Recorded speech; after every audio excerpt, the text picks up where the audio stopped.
When we think about history, our minds usually jump to big battles and famous kings, right? But what if I told you one of the biggest turning points in human history wasn't war at all? It was, it was something quieter, more biological, and it completely remade the world as we know it. Today, we're going to dive deep into the Columbian Exchange.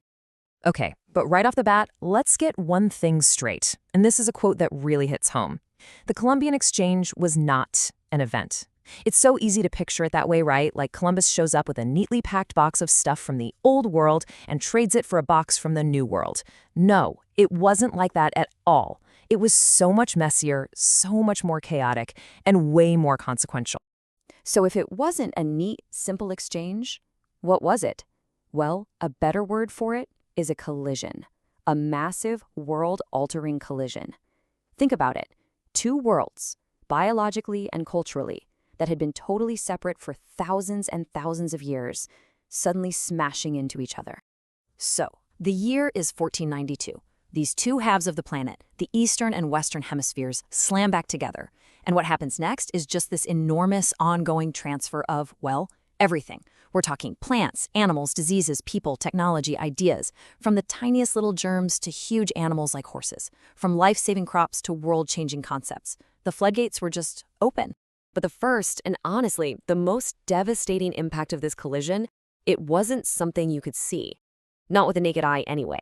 It was microscopic, and it unleashed an absolute catastrophe on a scale it's hard to even wrap your head around. 90%? Just let that number sink in for a second. 90%. What could that possibly be? Well, it's the marker of one of the single greatest demographic disasters in all of human history. That's right. In some parts of the Americas, up to 90% of the indigenous population died within about a century of Europeans arriving. Think about that. We're talking entire societies, entire cultures, languages, histories just gone. Wiped out by diseases that were complete strangers to their immune systems. So you have to ask why. Why was it so one-sided? And this is the crucial piece of the puzzle. For centuries, people in Europe, Asia, and Africa had been living right alongside their domesticated animals, cows, pigs, chickens, and a lot of nasty diseases jumped from those animals to humans.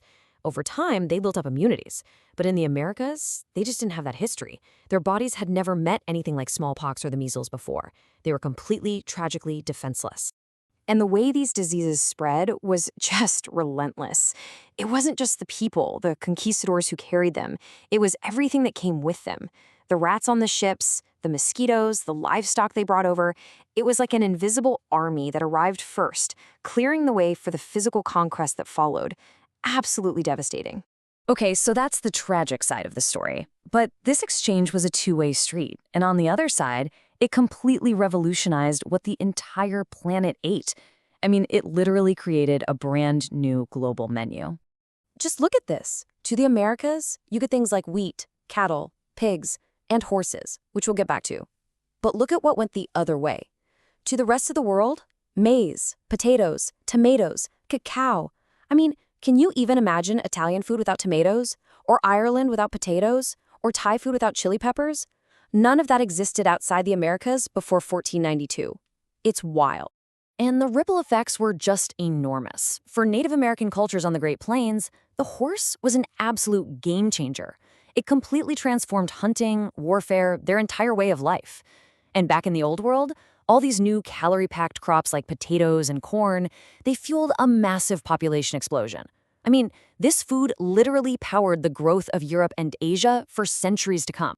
But this new global economy wasn't just about feeding people. It was about making money, immense fortunes.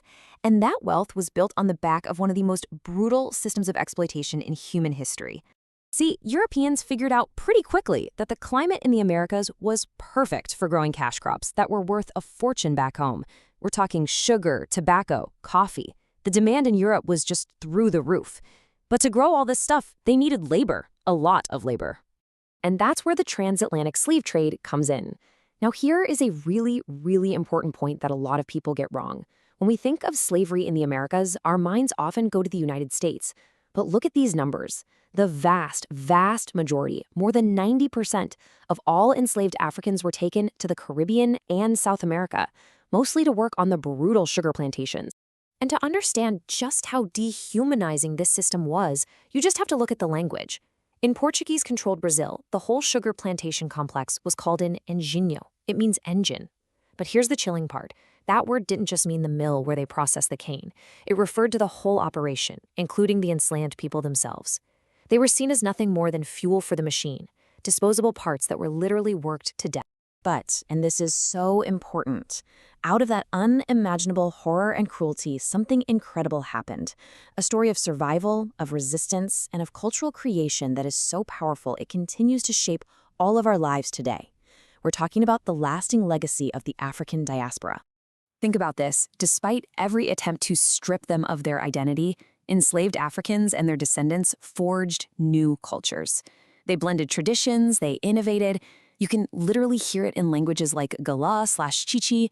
You can taste it in foods like gumbo with its roots in West African cooking using okra and rice. And you can definitely hear it, the roots of gospel, blues, jazz, rock, and roll. It all starts here. Music wasn't just entertainment. It was a tool. It was a lifeline. It was a way to hold on to their humanity, a secret language to communicate, a rhythm to survive the back-breaking labor. It was a way to pass on stories and even coded messages about escape. That deep well of pain, resilience, and hope, that is the soil where American popular music was born. So, when you really look at it, the echoes of this 500-year-old collision are, well, they're everywhere. They're in the people around us, the economies we live in, the cultures we share. So, here's a final thought for you.